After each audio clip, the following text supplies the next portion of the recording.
guys, welcome to part 4, the final video.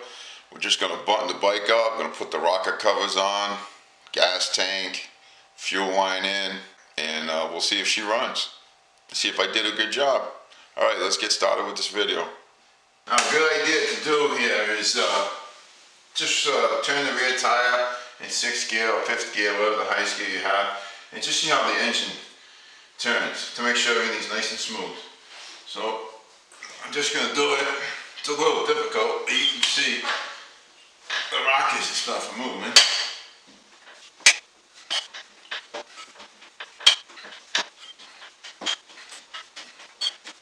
So everything moves really nice. Okay guys, we're going to put these tubes in place. All you're going to do here is you're going to take your screwdriver, slide that tube all the way up and into, make sure it's seated. Take your cover, push it up on there, take your screwdriver, pull it down,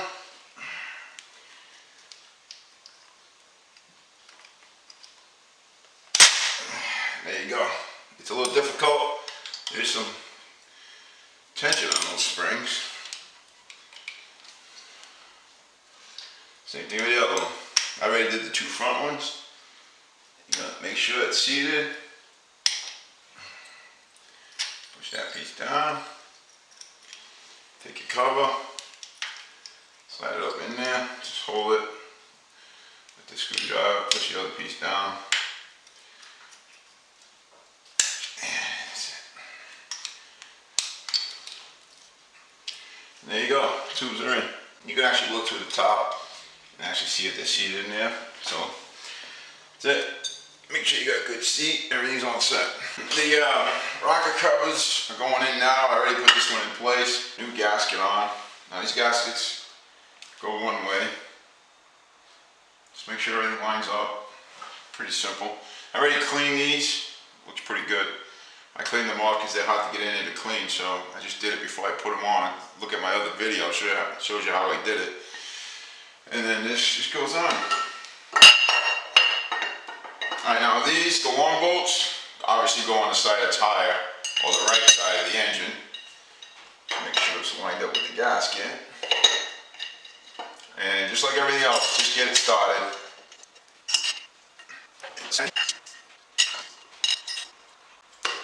I'm going to snug these down, and the spec on this is 24. Again, just like the manual states, go by how they tell you to tighten these down as far as torquing them, in what sequence. And it's 24 Newton meters on the spec. What I didn't tell you is when you torque this back section down, there's no room in here for a torque wrench. You actually have to get a special tool to get in there and torque it. I think it's called a dog bone. So that's the right way to do it. Snug all these down. While I'm doing that, I just want to let you know that when you snug these down, make sure they're lined up because they can move.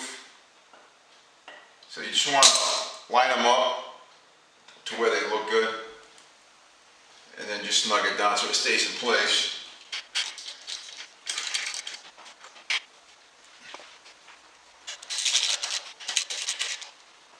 So make sure it looks aesthetically pleasing. Make sure it all lines up as you torque it, you tighten them down, and then throw your torque on them. Everything's in. Bolts have been torqued down. Rocker covers are on, rockers are in, push rods, air breathers have been rebuilt with the gaskets and stuff. Push rods are in, covers are in, all new seals, we're done. That actually completes the whole entire job to change the cam chain tensioners. That's pretty much it. All I gotta do is cosmetics now. I gotta get the gas tank back on right now while everything's open. I'm gonna finish cleaning these chrome covers. Just give it a nice little clean up with the Never Dull. I'm just going to wipe it down real quick, get all that dirt and stuff off of the side covers off the side, just stuff I can get in there. And clean up as much of the chrome as I can before I put the tank on. Maybe clean off the dirt on the frame and stuff like that.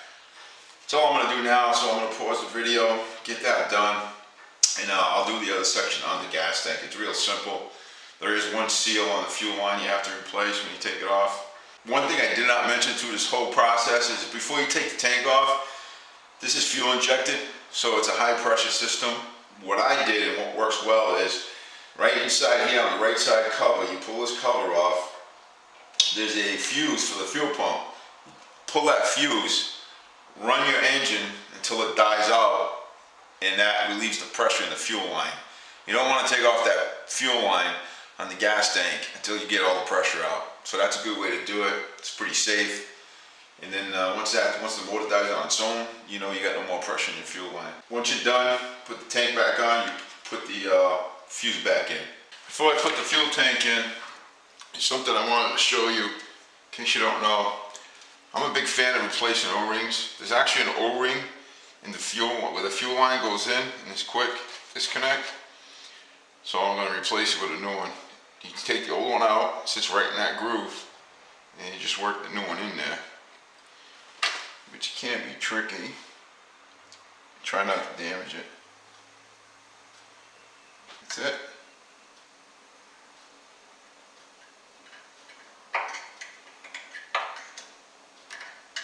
There you go. Now she's in place.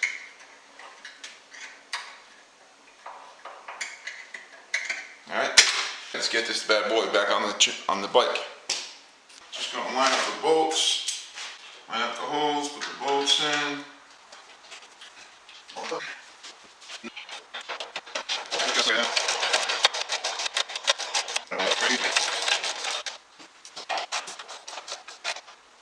Also be careful when you're working with gasoline. Stuff's highly flammable.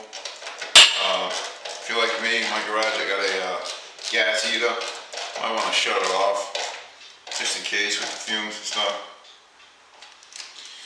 Alright, that's in. Now we're going to put in the fuel line. Clean this up a little bit. With some 1000 grit sandpaper. I'm just going to coat it with a little bit. Just a little bit of oil just to coat it. Make it easier to go through past the O-ring. Basically, it just goes on. You pick up coupling and you just slide it in. And then coupling locks in place. That's it. Alright guys, don't be like me and forget your coil pack. Alright, so you gotta put that coil pack in first if you took it out, and then run your wires for your spark plugs. Alright, now I'm just gonna go ahead and put the tank back on like I did before and button it up. Get the spark plugs in. I gotta torque those down, and then I gotta torque these down.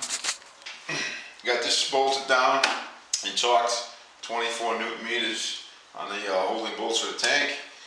Spark plugs are in. This one's already torqued. I'm just gonna torque this one up to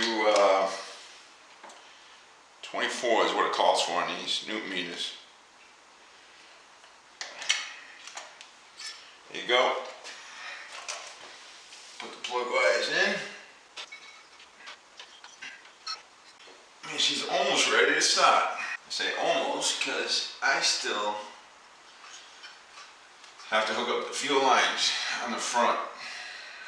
This fuel line's in. This is just a chrome piece that was on the bike when I bought it, so I put it back on. Gives it a nice finishing touch. I'm going to go ahead and on that we're going to replace the original.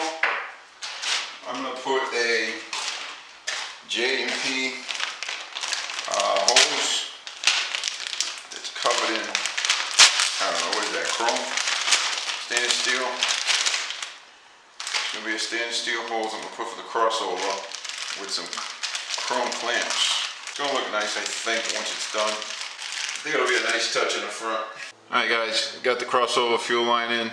Doesn't look too bad with the stainless steel braid on it and the chrome pieces.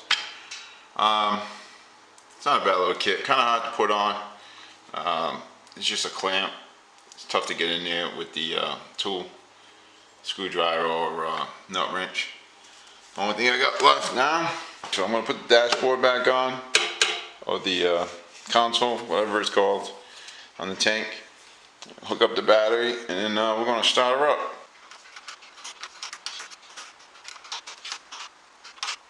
Okay guys, here it is, the moment of truth. The job is completely done. Now we're going to see if she starts up and runs. Wish me luck.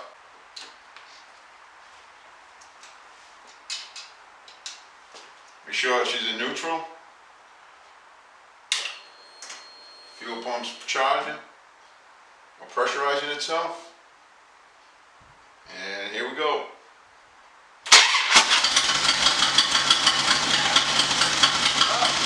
Good job.